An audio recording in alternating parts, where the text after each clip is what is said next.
Special trains కోసం Delhi railway station కు భక్తజనం పోటెత్తారు. గంటకు 1500 జనరల్ టికెట్స్ ఇస్తున్నా ఏ మాత్రం రద్దీ తగ్గలేదు. టికెట్లు లేకపోయినా ప్లాట్ఫామ్ పైకి వచ్చేశారు వేలాది మంది. స్లీపర్ ఏసీ కోచ్ల్లోకి ఎగబడ్డారు ప్రయాణికులు. 14వ ప్లాట్ఫామ్ దగ్గర విపరీతమైన రద్దీతో తోపులాట జరిగింది. ఎస్కలేటర్ దగ్గర, మెట్ల దగ్గర ఒక్కసారిగా తొక్కిసలాట జరిగింది. భద్రతా సిబ్బంది అప్రమత్తంగా లేకపోవడంతో కంట్రోల్ తప్పి ఈ విషాదం చోటు చేసుకుంది. సకాలంలో సాయం కూడా అందలేదు. ఎన్డీఆర్ఎఫ్ బృందాల రాక కూడా ఆలస్యమైంది.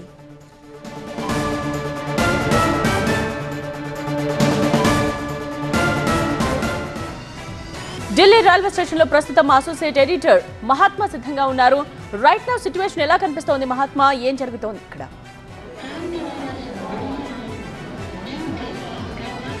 రాత్రి ఎక్కడైతే ఈ దుర్ఘటన చోటు చేసుకుందో అదే ప్లాట్ఫామ్ మీద, అంటే ఆ ఫుట్ ఓవర్ బ్రిడ్జ్ మీద ఉన్న మనం ఇక్కడ చూడొచ్చు ప్లాట్ఫామ్ నెంబర్ 14 and 15. ఈ 14వ నెంబర్ ప్లాట్ఫామ్ మీదనే తొక్కిసలాట చోటు చేసుకుంది అని ఫస్ట్ ఇన్ఫర్మేషన్ రిపోర్ట్లో సైతం మెన్షన్ చేశారు. ఇప్పుడు ప్రయాణికుల్ని రద్దీని కూడా చూడొచ్చు. ఇప్పటికీ కూడా ఈ రద్దీ అనేది కొనసాగుతుంది. దేశ రాజధాని న్యూఢిల్లీని దేశంలోని ఇతర నగరాలకు కనెక్ట్ చేసే ప్రధాన రైల్వే స్టేషన్లలో ఈ న్యూఢిల్లీ రైల్వే స్టేషనే కీలకం.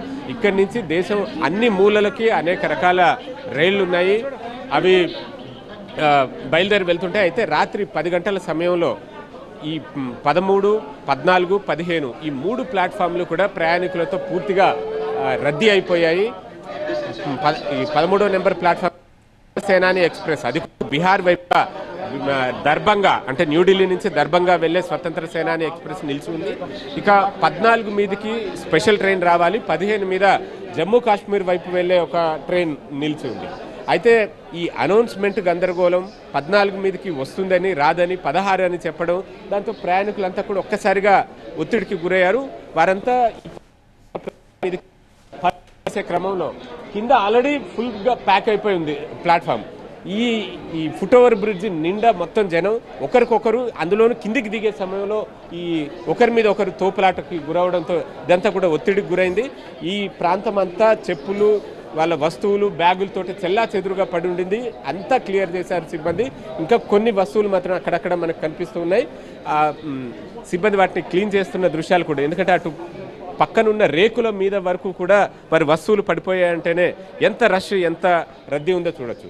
ఈ రైలింగ్ ఇనుపది, ఒకసారి ఇటు చూపిస్తే కనుక ఇది బ్రేక్ అయిపోయింది అంటేనే ఎంత భారీ సంఖ్యలో జనం, ప్రయాణికులు ఇక్కడికి వచ్చారో అర్థం చేసుకోవచ్చు. ఇనుప రైలింగే బ్రేక్ అయిపోయి విరిగిపోయింది. కొంత వస్తువులు చెల్లా చెదరుగా అటువైపు పడిపోయి ఉన్నాయి. దీని అంతటికీ కారణం ఏంటి అన్నది ఇప్పుడు తెలుసుకునే ప్రయత్నాల్లో రైల్వే శాఖ ఉంది. ఒక హై లెవెల్ కమిటీని ఏర్పాటు చేసి హై లెవెల్ ఎంక్వైరీకి ఆర్డర్స్ జారీ చేసింది. 18 మంది ప్రాణాలు పోయాయి. అందులో 14 మంది మహిళలే ఉన్నారు, మహిళలు చిన్నారులే ఉన్నారు. సో గతంలో జరిగిన తొక్కిసలాటల్లోనైనా ఎక్కువగా నష్టపోతున్నది, ఎక్కువగా ప్రాణ నష్టం జరుగుతున్నప్పుడు మహిళలు, చిన్నారులే ఎక్కువగా చనిపోతున్న సందర్భాలు ఉంటున్నాయి. ఎందుకంటే వాళ్ళు తప్పించుకోవడానికి ఆస్కారం ఉండదు. వారికి ఉన్న డ్రెస్సింగ్ని చూసుకున్నా సరే, ఏ రకంగా శారీరక బలాన్ని ప్రకారం చూసుకున్నా సరే, దాంతో ఈ దుర్ఘటన జరిగింది. రాత్రి ఇన్సిడెంట్ జరిగాక పూర్తిగా స్పృహ కోల్పోయిన వారందరినీ తరలించడం కోసం ఈ రోప్ అన్నది కట్టి ఇటువైపు నుంచి ఆ రెస్క్యూ ఆపరేషన్ అంతా కూడా చేపట్టారు. కానీ రైల్వే శాఖ మొదటి నుంచి తప్పుడు సమాచారం ఇస్తూనే వచ్చింది.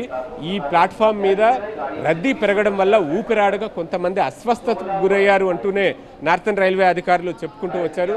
కానీ ఎల్ఎన్జేపీ హాస్పిటల్, ఇక్కడ ఎవరైతే అస్వస్థతకు గురయ్యారు అని చెప్తున్నారో వారందరినీ హాస్పిటల్కి తరలించినప్పుడు హాస్పిటల్కి వచ్చేసరికే 12 మంది చనిపోయి ఉన్నారు, బ్రాడ్ డెడ్ అంటూ హాస్పిటల్ వర్గాలు తెలిపాయి. ఇక తీవ్రంగా గాయపడ్డ వాళ్ళు చికిత్స పొందుతూ మరొక 3 చనిపోయారు. దాంతో రాత్రికి 15 మంది అయ్యారు. తెల్లవారేసరికి మరొక 3 ప్రాణాలు కోల్పోయారు. మొత్తంగా ఇప్పటికీ 18 మంది ఈ దుర్ఘటనలో, ఈ తొక్కిసలాటలో ప్రాణాలు కోల్పోయారు. ఇందులో రైల్వే అధికారుల నిర్లక్ష్యం అనేది చాలా స్పష్టంగా కనిపిస్తుంది. ఒకటి, అనౌన్స్మెంట్స్ పరంగా కన్ఫ్యూజన్కి గురి చేయడం. రెండోది, ఈ రద్దీని నియంత్రించేందుకు ఇక్కడ స్టాఫ్, రైల్వే ప్రొటెక్షన్ ఫోర్స్ కానీ ఇతర స్టాఫ్ కానీ ఎవరూ లేరు. ఒక్కసారిగా ఈ అనౌన్స్మెంట్ చేయడం, ఒకే ప్లాట్ఫామ్ మీదకి పెద్ద సంఖ్యలో, అందులో ఒక్క గంటలోనే 1500 జనరల్ టికెట్లు బుక్ అయ్యాయి అని అంటే, కొన్ని గంటలుగా సాయంత్రం నుంచి వరుసగా ఆ టికెట్స్ బుక్ అవుతూనే ఉన్నాయి. అంతమంది వేల సంఖ్యలో జనం ఈ ప్లాట్ఫామ్ మీదకి వచ్చి చేరారు. దాన్ని నియంత్రించలేకపోయారు. అన్ని టికెట్స్ ఇష్యూ చేస్తున్నప్పుడన్నా ఇంత రద్దీ ఉంది, దీన్ని ఇదేదో ఒక ఉపద్రవానికి దారి తీస్తుందని అంచనా కూడా వేయలేకపోయారు. ఫలితం చూస్తే 18 మంది ప్రాణాలు కోల్పోయారు. చనిపోయిన వారిలో అత్యధికులు బీహార్ వాసులే ఉన్నారు. వారంతా కూడా ఈ జనరల్ బోగీల్లో ప్రయాణం చేయడం కోసం టికెట్లు కొనుక్కున్న వారుగానే అర్థమవుతుంది.